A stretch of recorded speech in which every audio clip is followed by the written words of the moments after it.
Hi, everybody. My name is Mike Manning. And I'm Trinity French. And we are your business coaches at Wired to Change. With the number 2. Our goal is to help you get your business to the level you want it to be so you can enjoy the life of a small business owner. All right, Trinity, we're in week 2 of working from home. How's it going with you and Scott? Things are getting better. We are putting some systems and processes in place that are making it easier for us to have a co-working space at home.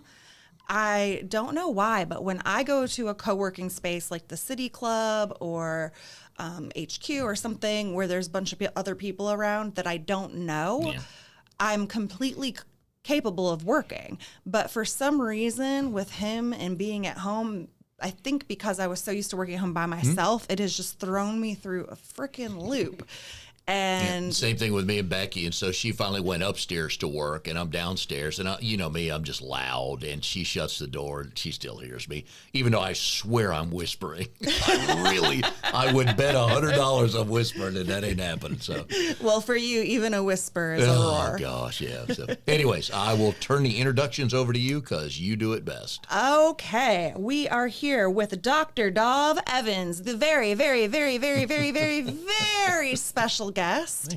And if you ever have a problem remembering Dauv's name, what is the little line that you tell everyone? Dauv like suave. Dauv like suave. Yep. And I've never forgotten your name since. Yep. I know. Excellent. Yeah. I know. Excellent.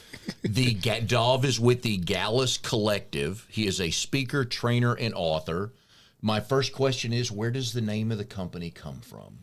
So, you know what? I always have a weird, windy road to get to the name. I was looking up different names or different words that mean cool things. And then somehow I stumbled on the word bold and I started looking up synonyms and I found Gallus. Really? And and I thought, that sounds cool. It sounds like a warship or something like that. Oh, yeah. You know, so I said, it sounds dangerous and different.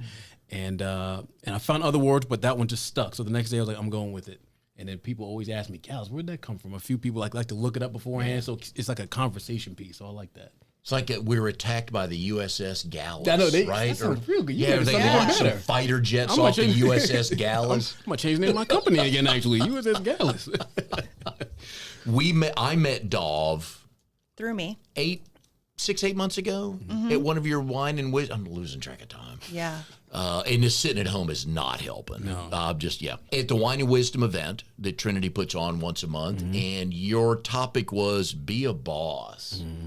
And I'm like, okay, I like the title. Let me see where it goes. Yeah, you exceeded expectations. You nailed it. Yeah. You nailed it. So Dauv was a guest speaker at one of our events. We have a round table that happens at each of our Wine and Wisdom events, and Dauv led the discussion on how to be a boss. I think that you blew a couple people's minds that left there thinking a little differently than they had when they walked in. So from a trainer and presenter standpoint, there is nothing better than that feeling. Dauv and I met, believe it or not, That's crazy.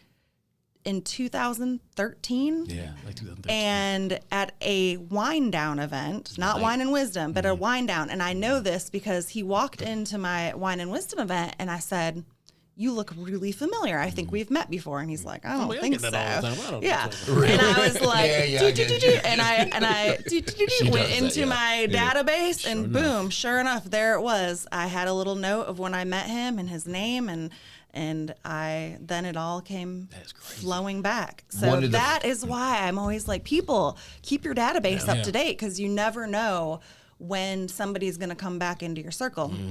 Side note, one of the things that I'll write in there, which I didn't write next to your name, is if somebody creeps me out or I think that they're a weirdo or I got a bad impression, then I'll put that in there so that way I remember next time I see them that I had, to run. Weirdo alert, gotcha. Yeah, don't schedule a one-on-one with this person. They are a weirdo. Now, on this show, there are many fun games I get to play based on what Trinity did or is about to do or said. And one of the fun games I like to play is, how did you two meet? Okay. And I narrowed down to 2, and this was a combination of both, a bar or a networking event. And we get both. We get both. I knew as a networking, usually it's 90% networking and then 10% bar. Bar stories are good, but the networking stories, so I knew it was one of the two, and I get both. It was at a networking event. That Kevin Snyder's, right? Yep. Yeah. Okay. Yep. I think he's still doing those. I get emails. I used to get them from Melanie Paul on that because I met her more there. intermittently, maybe. Yeah, or maybe they just deleted me because I haven't been in a while. So, Dauv, we are so excited to have you here. You are a very special guest because we look up to you as fellow coaches and business owners. Right. And I think that you have a lot of expertise that you're going to be able to share with our listeners today. So first, tell us a little bit about your background.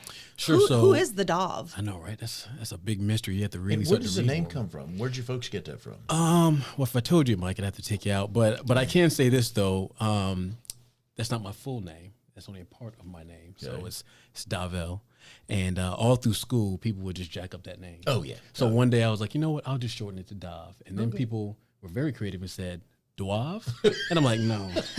So I refused to shorten down to a letter. I refused to go down just to D. So I was like, I'm just sticking with Dauv. And I'll just. So I had an old coworker that said, Dauv like Suave. He would say that all loud and enthusiastically. And then from there, I was Dauv like Suave. And then people were like, okay, Dauv like, okay. And they remember it and as well as they can pronounce it. So is that a family name? No, not a family. My mom saw it on the license plate of a limousine when she lived in New York. And then it was spelled differently though. And she just changed the spelling a little bit. My middle name wasn't going to be my first name. But when she saw that, she made my now middle name and then put Dauv as the first name. Tell me your middle name is not John. No, it was Keenan. Oh, I love that name. Yep. So I was going to be Keenan. Yep. So I was going to be Keenan Evans. And then that kind of sounds like someone that should be famous or I don't know, be a public speaker. Yeah. There you go. Yeah. What? Yes. Your mom knew something, didn't she? She knew something. Yeah. She knew something. She continues to tell me. So other than having a really cool name and being in the cool name club, high five. I know, we right? weren't supposed to do that. No. Yeah, I know, right? Sorry, I never Mike. get invited to those because I'm Mike. Yeah. It's like 6 million of us. I was at a furniture store one time and somebody said, "Hey, Trinity." And I turned around and I was like, "Yes." And this other girl turned around and we looked at each other. And that's the only time in my entire life that I've ever been in a spot with a person of the same name, another Trinity. She was a cheerleader in college too, wasn't she? She was absolutely adorable. See, it's the name. It's the name. So tell us a little bit about your background. How did you get to where you are today? I started off with in higher education. It was sales and then higher education because I did sales because I was right out of college. And I wanted to get into higher education, so I did that. And once I got in, I wanted to teach. I wanted to train. I was always fascinated by that, so I started doing just that. I guess the way I started to train for myself was I had a very tough, interesting manager. I think we've all had at least one who pushed me. Yeah. And at the time, it's just irritating. You don't realize you're learning any lessons. It's just irritating.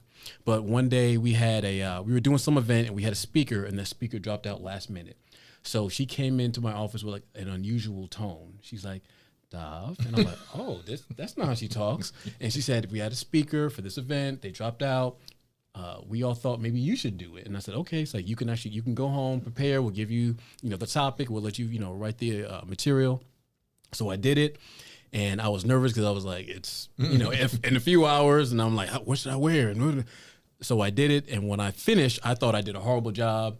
So I wanted to run away like crying, But apparently I did a great job. This manager who's super critical, if she tells me I did a good job, then I must have did something right because she didn't give me any compliment. So she was like, "Oh my, you did such an awesome job," and I'm like, "Is that the only one you ever got from her?" Oh my God! Well, no, I got another one, but afterwards? That was beforehand. But I almost think that was a little pity compliment. But anyway, I'm not gonna go into that. But yeah, so she said I did a great job, and a lot of other folks did the same thing. Students would email and say, "We love that presenter, whoever that was. Somebody did a great job," and I told myself, I should start doing this more often. So that's when speaking and training became more prominent in what I wanted to do outside of another organization, kind of doing it for myself. So that's where that kind of started. Awesome.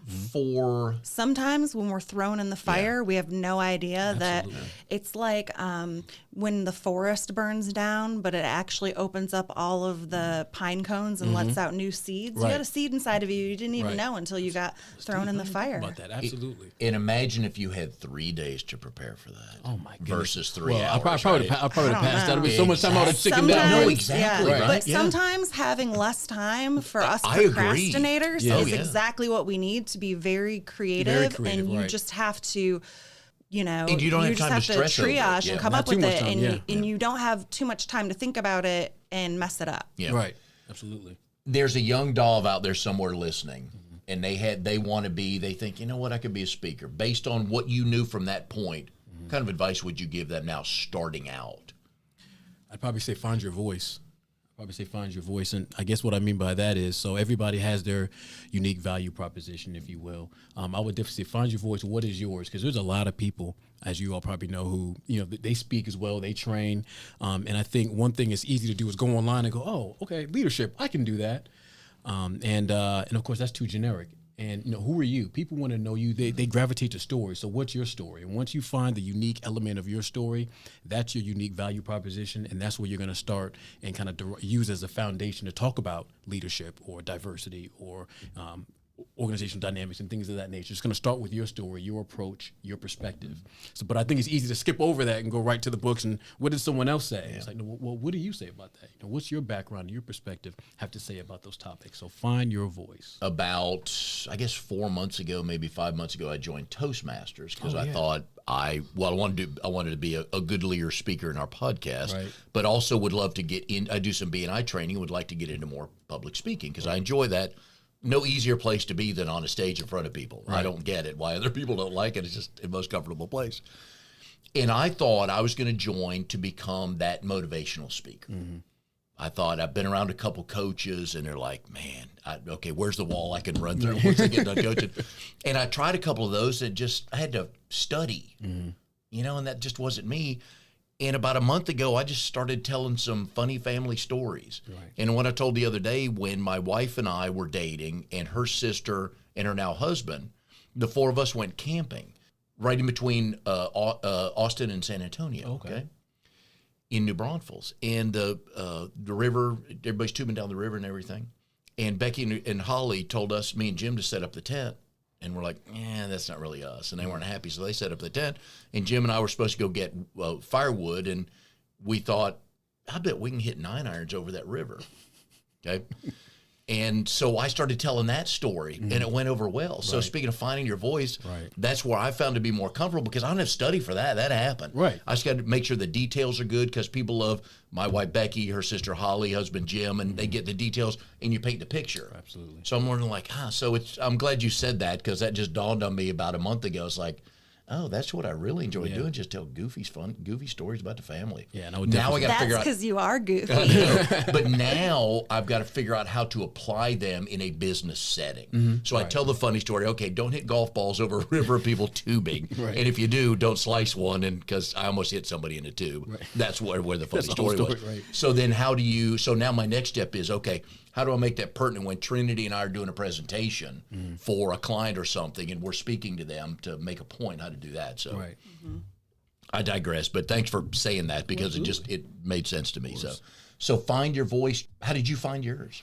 So I think I found my voice by just recalling some of the conversations that I had, the very candid conversations I had with friends and family, and talking about that. Because what you would do is, when you're with your friends, you're comfortable, and you can get the biggest introvert around their circle and listen to them tell stories, and all of a sudden they're profound. Not only they're telling a story, but they're telling it in a way that has a lesson in it, or they're telling it in a way that's very funny. The vocal variety, their eye contact, all that is on point because they're comfortable. Yeah. So once you kind of start there with finding your voice with your circle, then you can kind of take that, pull nuggets from that and do the same thing in front of an audience that may not be as comfortable for you. But the story and the content's very comfortable, and that's where you start. You have your comfortable voice, your story, and use that and kind of grow from there. Yeah, that's where I started, definitely. How many times did you practice that speech before you came back to work? I think I did it twice, once at home and once in the car on the way there. And then after that, I thought I was going to have some time in the bathroom before, and they'd be like, no, we need you now. And I was like, okay. Is there any audio or video of that first speech? No, and I'm glad there's not. So I don't like listening to my own stuff. So that's what. Oh my gosh. Yes, I hate it. I just realized that I have all of my first speeches I ever gave from in college. Really? On videotape, VHS. I need to find those and figure out how to get those off of there because I bet you they are so terrible.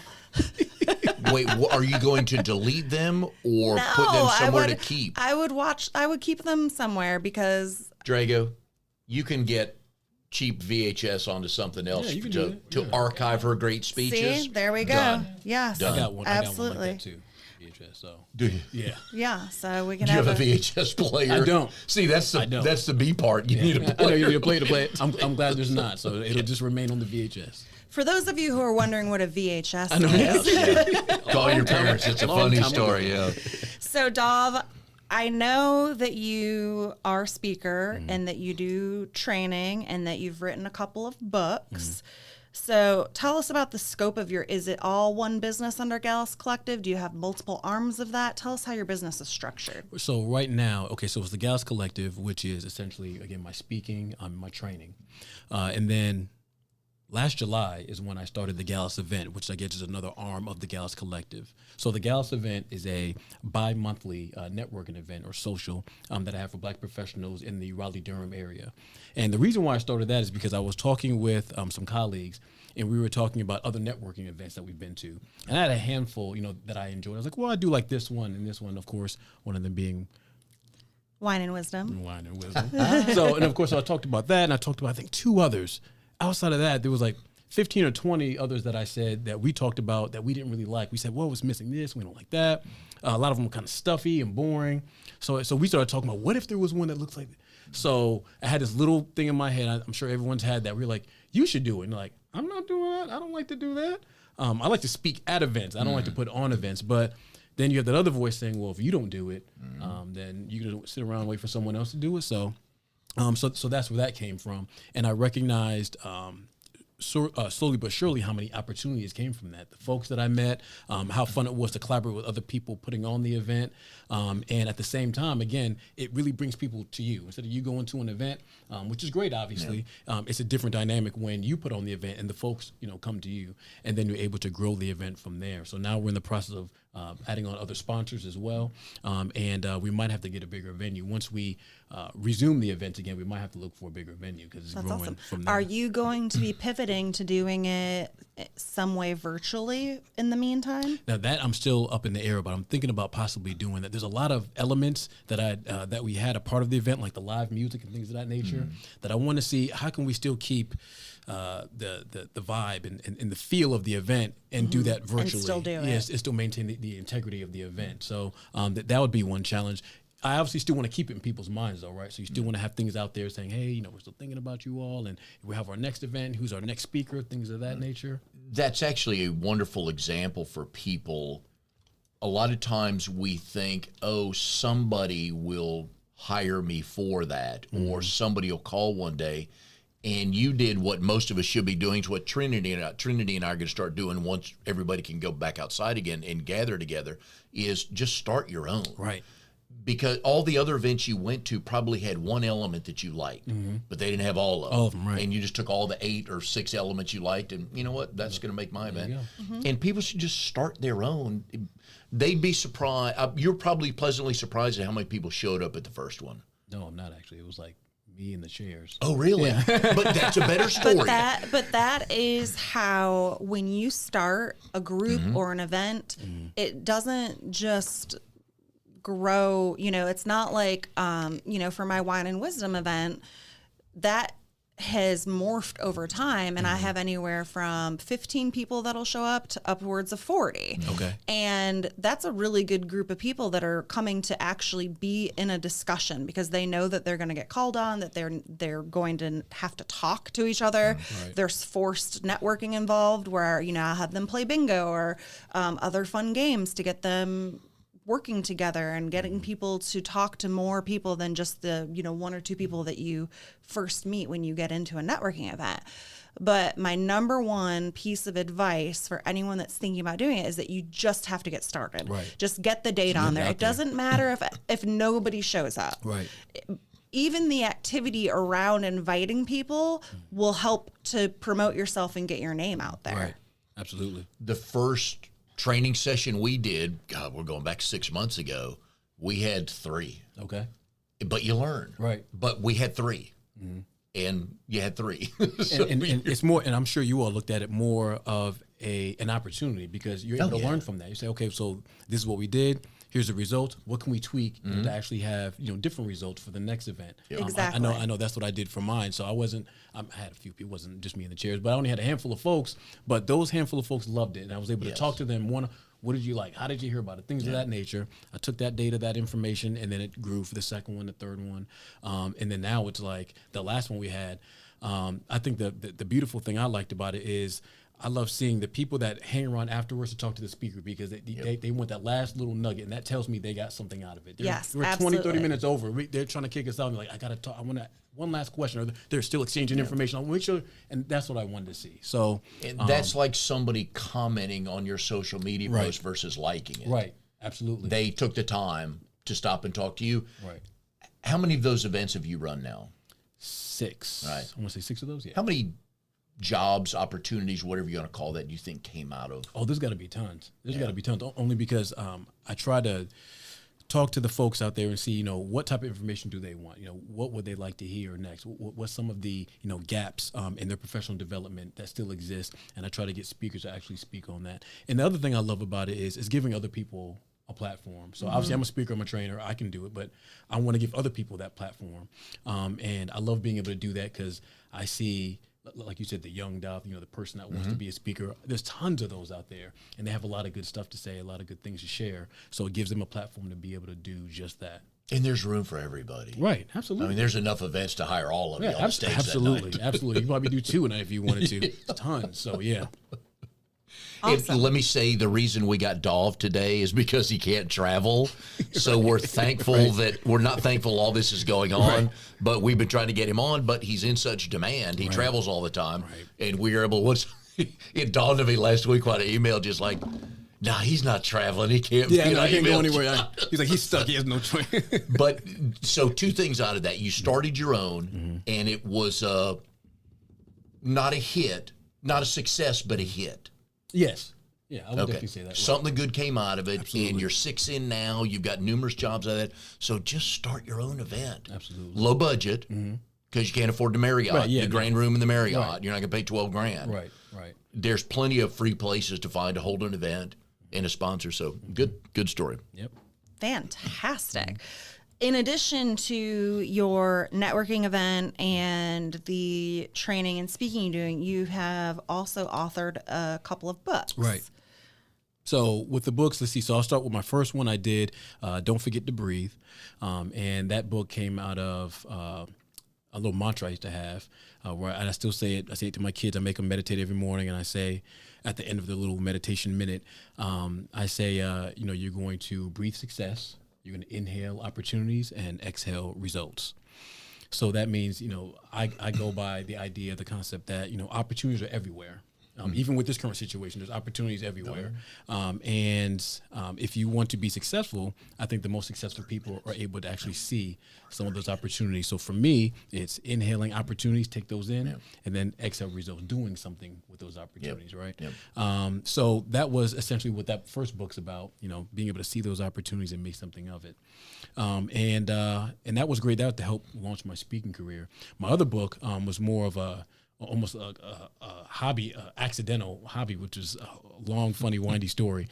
I love to ask questions. I start digging, and sometimes I go down a rabbit hole. Like there's people that are just curious. So I started digging on the topic of religion specifically, and I went down this rabbit hole. It started from a podcast called Intelligence Squared, and the debate topic was, does science refute God? And I listened to the whole thing. It was like 2 hours long. And I sat there on the couch like, that's a good question. Let me look it up for myself. So I just started looking stuff up and looking things up. And I started finding all this stuff. I literally stayed up until like 4 a.m. the next morning, just looking at things. And I just couldn't stop. And then those notes became what looked like chapters of a book. And I had just finished my dissertation, so I would never write anything again. And I'm telling people, I'm gonna write another book. And they're like, what are you doing? So anyway, so I started doing that. I started piecing things together, doing interviews, things of that nature. And before you knew it, it became the book in and of itself. And I didn't realize the topic I had until I started talking to folks about the book as I was writing it. I went to a conference to find more interviewees, and I found somebody who publishes books about philosophy and religion. And I said, I'm actually writing a book. He said, well, look me up whenever you're finished, and we can talk then. So 2 years later, I said, you probably don't remember me, but here I am. He said, no, I remember you. Send me the manuscript. I'll check it out. And he loved it. And then so then they published it, and then that was Emancipation of a Black Atheist is the name of that book. Did that change your views on anything? Well, it changed my views on that. It changed my views on a lot of stuff. That book, you have to really read the book. It's so just like I guess both of my books, I go down like a personal journey of, my thoughts and just the events that kind of shaped my ideas initially about philosophy and religion more specifically. But then I also kind of explore what religion has meant like in the Black community, because I never really thought about it. You just kind of take it for granted. But then in doing my research, I found out how polarizing, how important, how profound it is. And I had some really, really important, profound conversations with folks. And I write about them in the book because these are the types of conversations, and I say this in the book, those are the types of conversations I wish someone can have about a contentious topic in a very respectful manner. Those are the conversations I got to have. So if anybody would ever read that book, they would see the conversations I had, asking tough questions, but we're both coming at the topic in a very respectful, genuinely curious manner, not to prove anything, but just, I don't know about this. I'm the guy raising the hand going, I don't know, tell me. Like, this may sound like a dumb question, but I literally want to know more about, fill in the blank. So that's essentially what one would find in the book. And that's the lesson for today. I feel bad for people that can't have a conversation because you voted different than I did, right. So I can't talk to you. I'm like, really? You're right. going to judge a friendship off of that? Right. Shallow people, but that's a whole nother podcast. Just like a whole nother podcast I would love, and I'm going to get the book, is to read more on religion in the Black community. Mm-hmm. Oh my gosh. Because I know it's different than the white community. I had no idea it was again, until I wrote, I'd tell people and I get two reactions. So if I told someone one-on-one that I was writing that book, they say, somebody would say, oh yeah, Dauv's writing a book about religion. That's all they would say about religion. They come, well, tell me more about your book. And then I tell them, if it was one-on-one, they would say, oh, tell me more about that. And I'm like, okay. If we're in a group of folks and they go, oh yeah, tell us all about your book. And I would say, oh, my book's about, and then they're like, okay. So anyway, you have, cause someone passed the cake, and you're like, okay. But either way though, there was a lot of interesting conversations that came out of just talking about the book as I was still writing it and putting things together. And like I said, I really learned a lot more about how important that particular topic was, or how much of a hot button topic, I should say, it was in the Black community, and it really gave me more perspective. And interviewing Black people who were still, who were religious, and interviewing Black people who left, the faith and things of that nature, and I just learned so much. And Black people who went through, a windy, road, and a lot of important relationships were broken in making that decision. People got divorced, and people didn't talk to their parents anymore, and just. Fortunately, my story was, not as hectic as theirs, but I appreciate them sharing their very interesting stories. If you don't write any of your books, is your career still the same from speaking and training standpoint? Yes, I would say so. I would definitely say so. Although I would say this though, that last book, the Emancipation book, when I did the little speaking tour for that book, that was hands down the most interesting audience, because most of them either had the book or they already read synopsis about it, versus with the first book they'd be like, I don't know, tell me, I don't know what your book's about. But that one they were like, no, I know what that's about. And I got they'd pull out a sheet and I got a list of questions, so question number one, and they'd have to limit the question. Okay, one question. It was so that was definitely different. I hadn't experienced that before, but yeah, I would say overall, it'd still be the same without the books. So. Where can we find your books? They're both on Amazon, and Don't Forget to Breathe is also on my website as well. So for those of you that we've piqued your curiosity enough, now you know where to go find those books. If you don't know how to access Amazon, then you're living in a different century. What are you doing? What are you doing with your life? If you want to get instant opinions, religion or politics, absolutely, just throw those out there, and here's a half hour there. And I got some interesting ones on LinkedIn. The one that stands out the most is one guy found my book on LinkedIn, and he said it was like reading Christopher Hitchens again. And I looked him up. He's since passed away, obviously, but I looked him up, and he was a world-renowned journalist who used to speak on religion a lot, did a lot of debates, with religious figures, things of that nature, and he's a profound writer. I do not consider myself a profound writer. I just like to, if I can make movies, I would do that, but I can't, so I write. So that's why I write, because I can't make a documentary yet. Yeah. But anyway, so when he said that, I was like, oh wow, it must be, I'm glad it really reached someone like that. So when I got some of those comments, like, man, it was like you were almost telling my life, or the way you said that, I'm like, wow, when I was writing it, I was just writing it for me. And then I started thinking about my kids, but I didn't go further. I didn't go beyond that to think that other people would be able to relate to the material. So. But I'm glad they did. I'm glad there was folks that did. So, That's awesome. If somebody out there has a business and part of that is wanting to get out to speak more or to train, where does the book factor in? Could writing a book lead to the training? Does a training maybe get you, you know what, I need to put all this down? Right. You don't have to, but it serves as an excellent business card, if you will. So if you have those books with you, I always say, carry a few. And then when you have that, when someone says, how can I get in touch with you? Or what do you speak about? Things of that nature, to have that validate you. Yes, I'm an author. I'm glad you asked. What I speak on is actually outlined clearly in this book.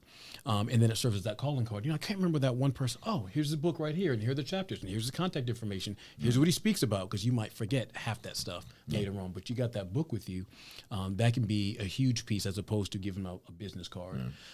Aside from you reaching out to them, I think that book can be a touch point for them to come back to you and circle back around and say, hey, look, I'd like to do business with you and have you speak.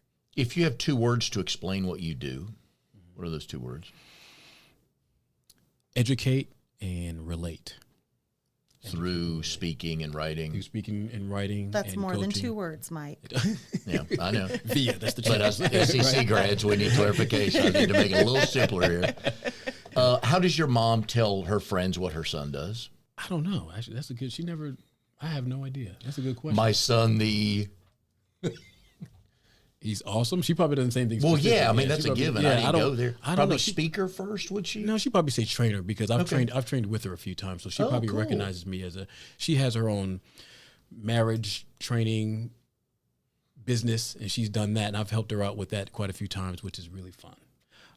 And she's actually doing some training right now. It's called Tri-Team, and she's doing some training, and I'll be assisting her with that. So I think she sees me through the lens of a trainer, less than a speaker. So, ooh, I could see Trinity and her mom doing some training. Tri-Team just because. Yeah, I could see the collaboration on her face. It's like we so get along, we understand, we're on the same wavelength. We get along so well You because do. we're states away from each other. But imagine you two on the stage where you talking about it from your lens, and your mom talking about it from her lens, and the audience going, I'm thoroughly entertained on this. Yeah, I'm sorry, Mom, for saying this. If you're listening, which you probably Hi, Mom. are, I don't think I could get my mom to shut her mouth long enough for me to talk. You have that problem with me. You're getting pretty good at it. Just get the look. So yeah. Sorry, Mom. But that would be good. You and your mom. We definitely have some interesting stories and yes. a lot of trials and tribulations that we've been through together, but she is my probably the person that has given me the most wisdom and insight in my life about big decision things that I don't think she even realized she was doing. So it would be interesting to ask her about those experiences and find out what she was thinking from her perspective, and if she realized what she was doing or not. Because I always think about this too. I don't have children yet, but I think about what are the things that I'm going to do or say that are going to impact them in a big way. Right. We're amazed. You've got 2, I've got 2. Mm-hmm.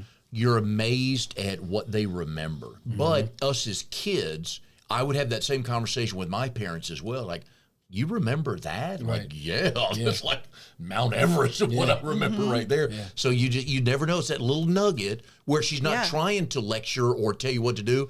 Have you thought of this? And sometimes when my mom or dad would say that, it's like, wow, now I hadn't. So good for your mom. Yeah. Good for your mom. Thanks, Mom. All right. On that note, I'm going to make sure that I tag her in this podcast so she can be sure to listen.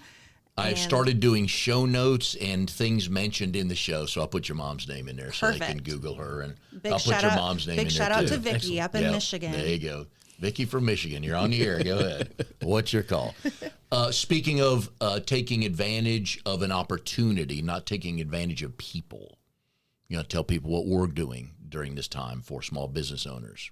Yes, we are offering 30-minute free consultations for business owners who might be thinking about ways that they can pivot or handle their business during this time. We'd be more than happy to meet with you, chat with you, share our wisdom, advice. All you have to do is email us info@wiredtochange.com with the number 2, and we will follow up with you and get a time scheduled to do it. And we're doing it all remotely via GoToMeeting, so no coronavirus here. But we'll see your cute little faces on the video screen. No strings attached, no nothing. We just truly want to help because we've had a bunch of people help us get here, so we want to give some back. So if you're in need of just running ideas by some people, we'd love to brainstorm with you however we can help. We look forward to that. And go to info@wiredtochange.com.